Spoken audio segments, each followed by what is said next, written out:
For the first time since being Chancellor, George Osborne has something uplifting to talk about. Growth may not be soaring, but it's on the up. And yet families aren't seeing their own finances rising in the same way.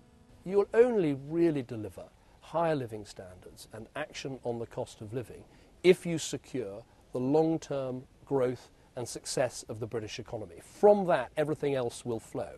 But should we, at the same time, try to help families with their budgets? Yes, of course we should.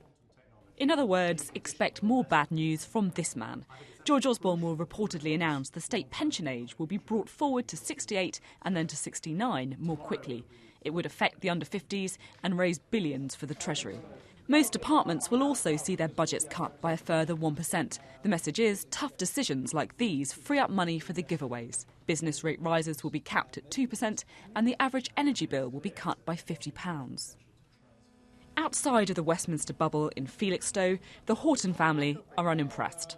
Morgan and Spencer find it difficult to make their earnings stretch to the end of the month, and they don't think the autumn statement will help. We quite often see them saying a lot of things, but they never make a difference to what we see in our bank account. So no. I can't see any time before where it's changed or affected us. No, it in just any seems to be positive getting way. worse. The average family spends £1 a day on education, but childcare for Kobe, school for April and college for Morgan costs far more than that. Energy is another big outgoing, with a typical household spending £3.16 a day. The average spend on food works out at £7.83, and water bills are 99p a day. It may not sound much, but it all adds up.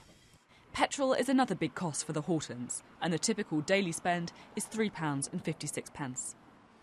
If there are any giveaways on the horizon, the focus will be on those everyday costs.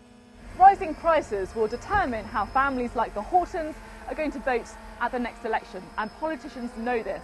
The problem is they haven't managed to convince families across the country that they have the answers to the cost of living crisis. That's what the autumn statement has got to change.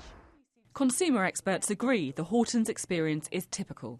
Families today are still really struggling. One of the main reasons is that wages, so the income that's coming into people's houses, is not going up anywhere near as much as the cost of living. So if we just look at the last year, wages have gone up under 1%, and yet food's gone up nearly 5%, energy's gone up nearly 10%. I mean, these numbers, they speak for themselves.